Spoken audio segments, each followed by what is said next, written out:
that I was a victim of a stabbing case in the corner of Moraita Recto in 1982. Multiple stab wounds, 5 ang tama ko.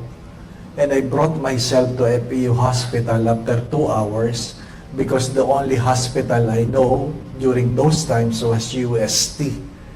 I tried to go to UST taking a jeep.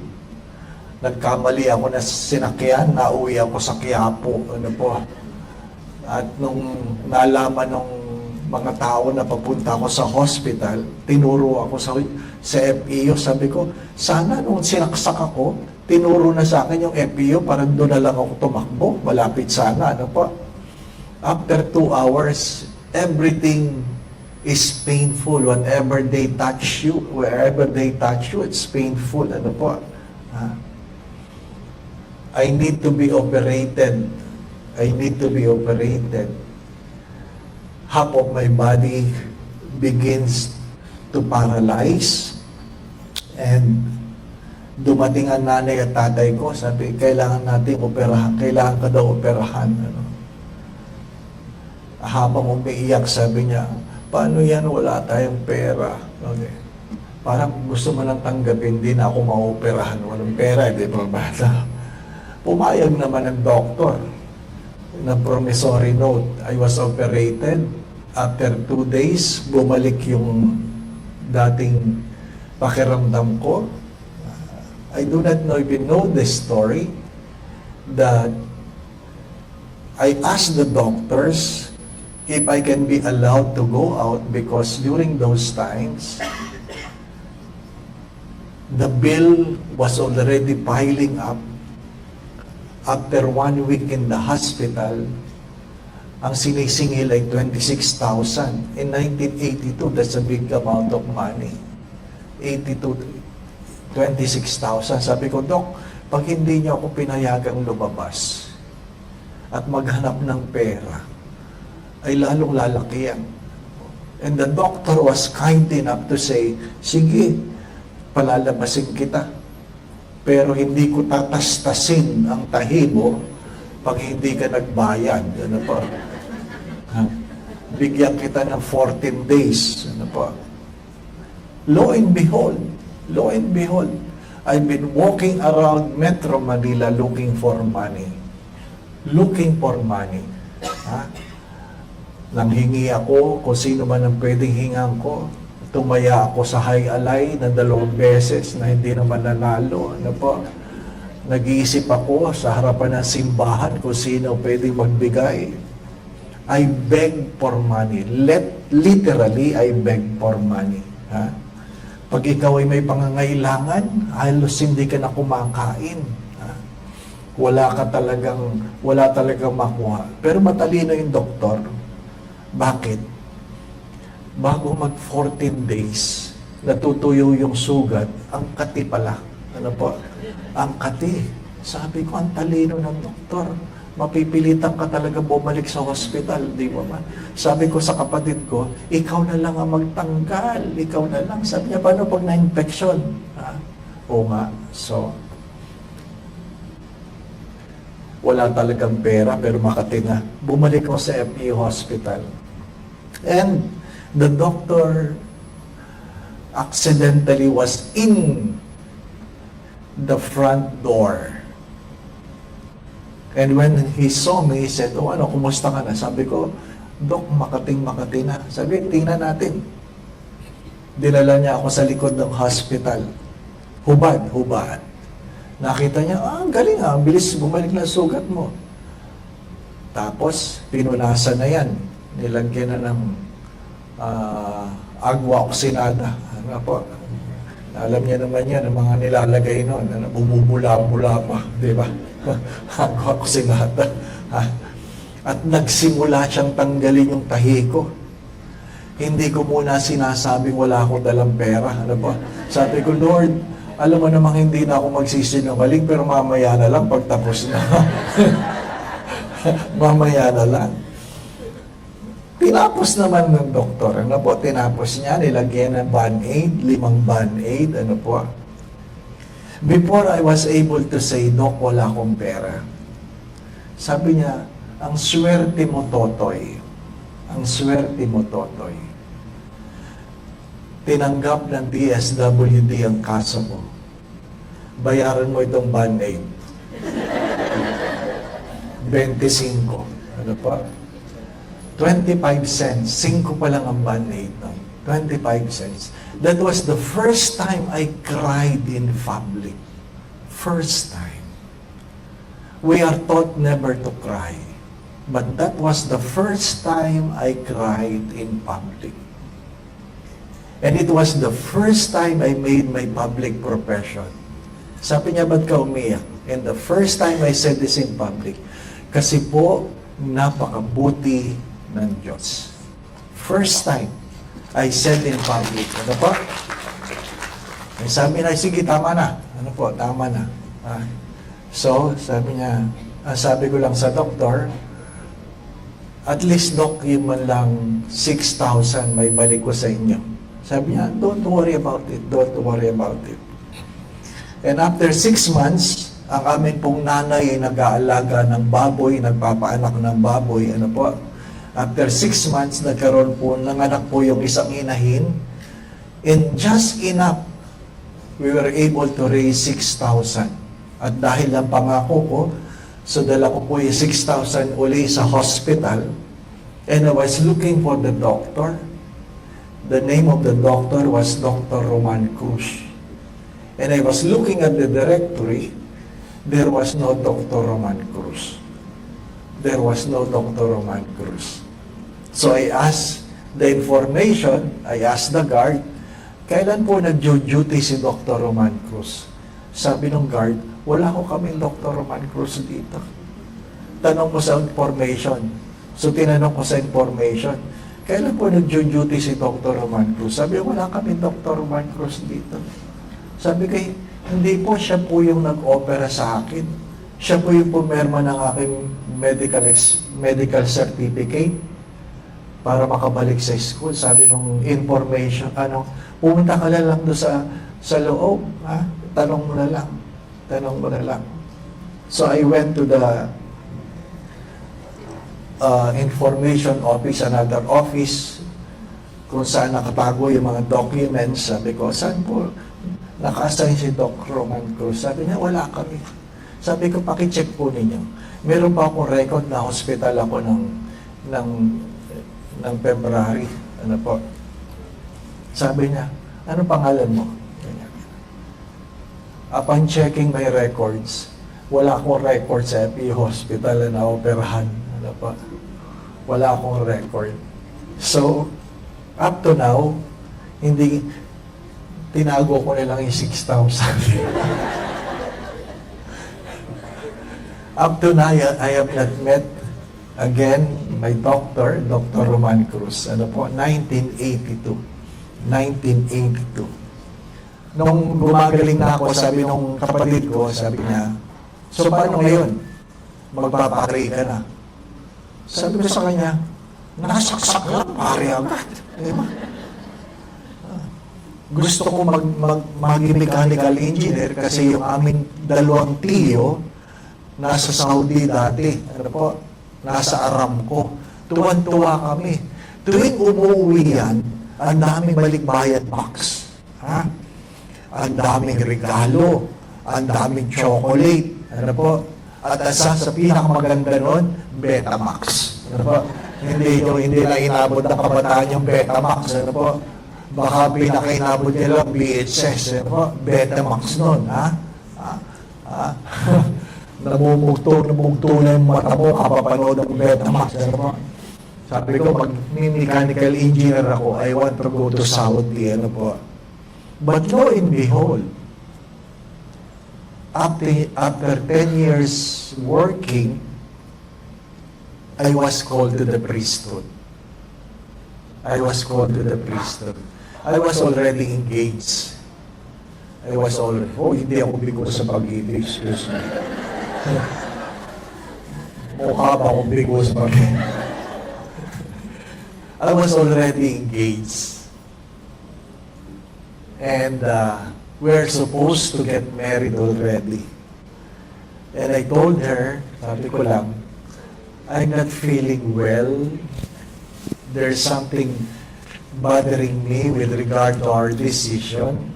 Can I discern again for the second time if I'm really called to the married life? Ano po? Nag-retreat ako. 1 month. 1 month. Ha? 1 month. Ano po, palagi kong sinasabi lang sa Diyos, Lord, i-bless mo naman ang marriage ko. Bless mo naman. Ano po? Hindi sumasagot ang Diyos. 3 weeks na. Naka 3 weeks ka na nagdadasal, hindi sumasagot. Ano po? Ibig sabihin nun, mali yung prayer. Hindi po ba? So, sabi ko, ano bang gusto mo? Ha? And God said, make a choice and I will bless it. Total, buo ng sarili, buo ng pag-iisip mo, buo ng gusto mo. Para saan pa? Para ako'y tanungin. Nakonsensya naman ako. Di ba ba? No? Nakonsensya naman ako. So, anong gusto mo? Ha? That led me to enter, applied in the seminary. So sabi ko sa girlfriend ko, sabi ko, subukan ko lang. Iyak siya ng iyak. Sabi, papasok pa lang ako, hindi pa ako ordinahan. Papasok pa lang, itatry ko pa lang. Sabi niya, paano kung hindi ka matuloy? Hindi mabalik sa iyo. Sabi niya, ganun po. So, the whole first year, ano po? First year, pinagdadasal kong pangalan niya kasi nakasulat doon sa whiteboard. Hindi naman nila kilala kung sino yan. Ano po? Malay ba nila? Araw-araw pinagdadasal ko, sana mag-asawa na, sana mag-asawa na. Bakit ko pinagdadasal mag-asawa na? Ang hirap maging pari, na pag kayo pari na, nagmimisa kayo, mayroong matandang dalagang nagsisimba, na ikaw may kagagawa. Di ba ba na? Oo, mahirap yun. Hindi nyo lang naiintindihan yun. The Lord be with you. Ako, ito na naman. Di ba ba na? Nagmumultong kahapon. Di ba ba na? Ha? Araw-araw yun, pinagdadasal ko yun. Ano po? Sabi ko, Lord, kung talagang ako'y pinagpapari mo, ako'y palayain mo naman sa burden na ito. Ano po? You know, after 1 year, tumawag siya, sabi niya, I'm getting married. Oh, di ba? Ano? Answered prayer. I'm getting married. Ang tanong ko sa kanya, bakit? Sabi niya, bakit hindi? O nga pala, pinagdadasal ko nga pala ito. Ano po? Ha? You simply need to wait. You simply need to wait. The gift of grace will come to you in a time you don't expect. But it will come. It will come. If you reflect, if you wait, and allow the grace to come. Darating yun. Inaasahan ko ba na magiging libre yung bayad sa hospital during the stabbing case? No. Maasahan ko ba na somebody will shoulder the expenses? No. There are a lot of things in my life, and I would say in your life, yet you do not expect.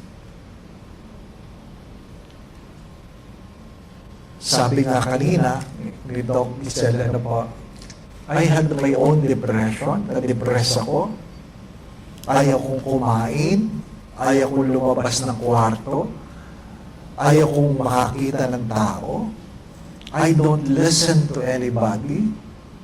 My good spiritual director never advised me. Sabi niya, well, alam mo naman pag depressed, hindi nakikinig, so huwag mo na payuhan, di po ba, no?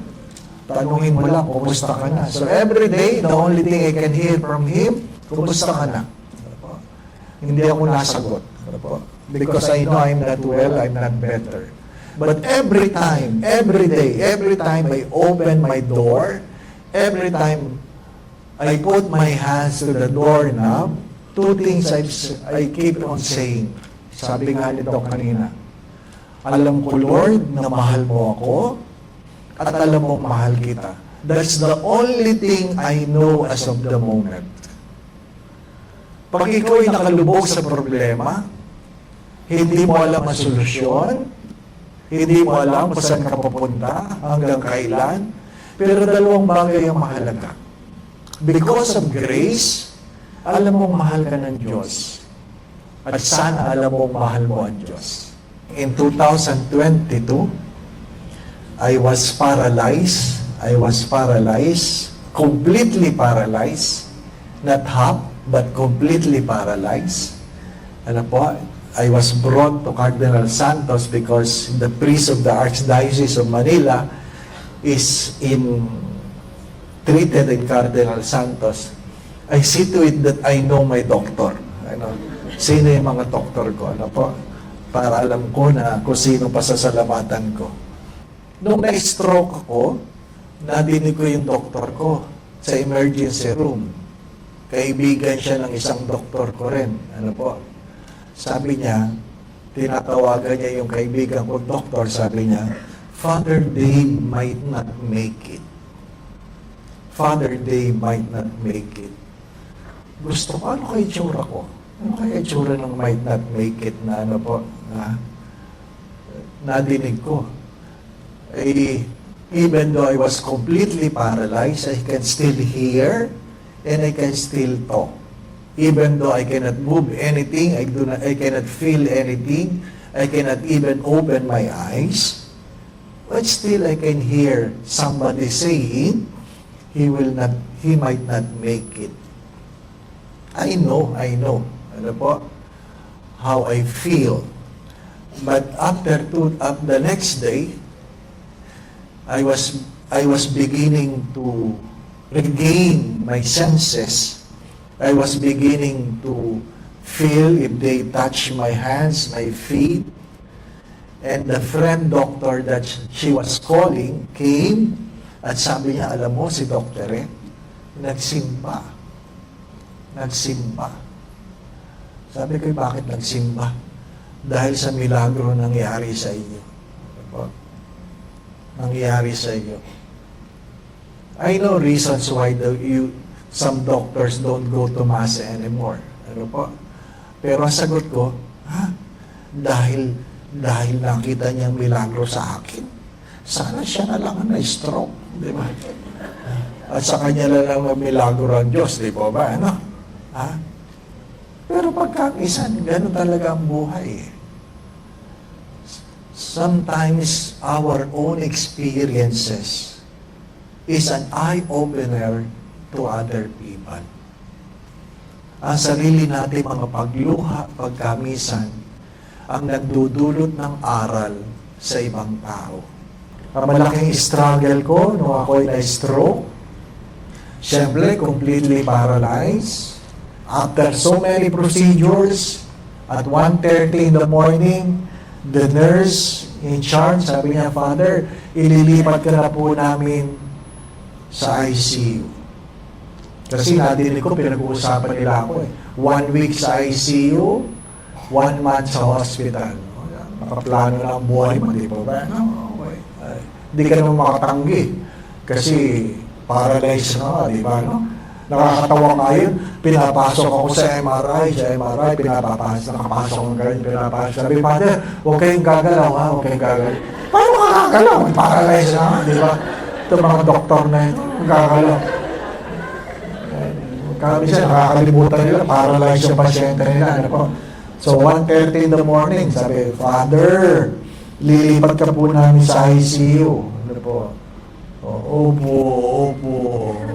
Father, magdadiaper tayo. Naku. Magdadiaper ako. Parang tumigil ang mundo, magdadiaper ako. Siyempre, di ba? Paano ako magdadiaper? Di tatanggalin ang pantalon mo, di ba? Father, tatanggalin ko na ang pantalon mo. Tatanggalin na. Gusto ko sabihin, sino yung mga tao dyan? Sino yung mga tao, di ba? Tapos, Father, bababa ko ng trip mo.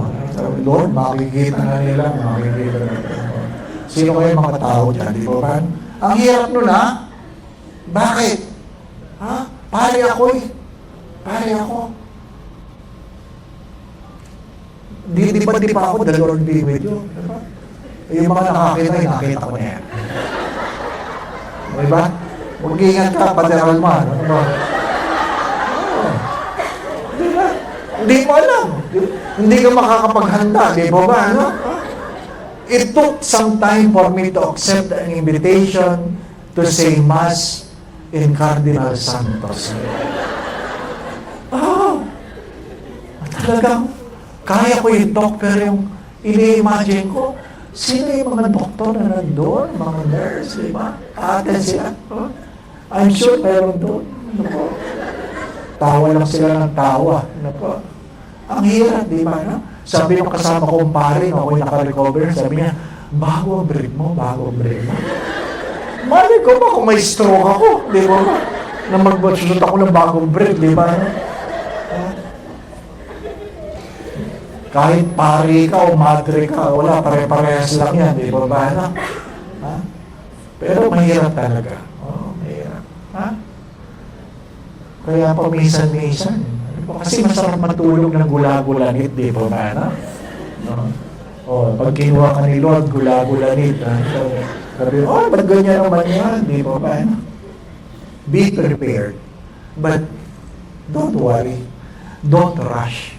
Ang paborito ko lang na kwento, nung na-stroke ako, yung aking pong secretary, yung aking pong cook, umuwi sa kanila.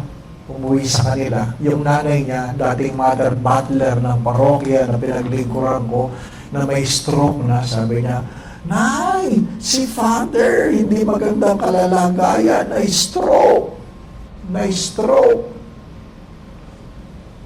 Iyak agad si nanay. Iyak agad. Sabi niya sa mga anak niya, mga anak, tayo magtipon-tipon. Tayo ay magkapit kamay. Ipagdasal natin si Father Dave. Hingi natin sa Diyos na siya'y gumaling. Ano po?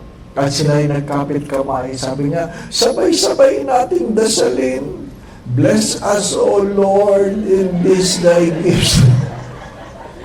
Yun lang naalala ng matanda. Ano po? Siguro, stress. Gumaling naman ako. Gumaling naman ako. Ano po? Kaya nung ako'y gumaling, biniro ko talaga. Bless us, O Lord, na pala alam niya nanay, ha? Malay nyo. Di po ba, ano? May pasyente kayo, nakaliw, bless us, O Lord, it is the Sometimes we are so full of ourselves. Ano po? After my stroke, doctors would study my case. The first 3 months, sabi nung kasama yung kaibigan kong doktor, pinag-meetingan ka na naman namin.